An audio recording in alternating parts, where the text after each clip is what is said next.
आपके मन का ना हो तो ऊपर वाले के मन का होता है, और ऊपर वाला कभी किसी का बुरा नहीं करता, तो जो होता है वो अच्छे के लिए होता है।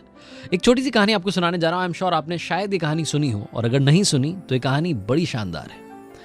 एक बार एक बंदा इंटरव्यू देने के लिए गया। ऑफिस बॉय का इंटरव्यू था। जो इंटरव्यूअर था उसने उस बंदे से कहा कि आपका इंटरव्यू हो गया है, अब आप अपनी ईमेल आईडी बता दीजिए, हम आपसे कांटेक्ट करेंगे। इस व्यक्ति के पास ईमेल आईडी नहीं थी। इसने कहा मेरे पास ईमेल आईडी नहीं है। तो जिस कंपनी में इंटरव्यू देने के लिए गया था उन्होंने कहा कि अगर आपके पास ईमेल आईडी नहीं है तो वी आर सॉरी, हम आपको नहीं रख सकते। बेरोजगार आदमी, इसके पास कोई और ऑप्शन नहीं, वहां से निकल आया बाहर। और जब बाहर निकल आया तो समझ भी नहीं आ रहा था कि जिंदगी जीने के लिए करूं तो करूं क्या। इस बंदे की पॉकेट में सिर्फ $10 थे, और ये $10 लेकर के सुपरमार्केट पहुंचा, वहां से टमाटर खरीदे, और टमाटर खरीदने के बाद सोचा कि क्यों ना इन टमाटरों को बेचने के लिए निकल जाता हूं। घर घर जाकर के उसने टमाटर बेचे। शाम तक उसके पास जो कैपिटल थी यानी कि $10 वो डबल हो गए $20।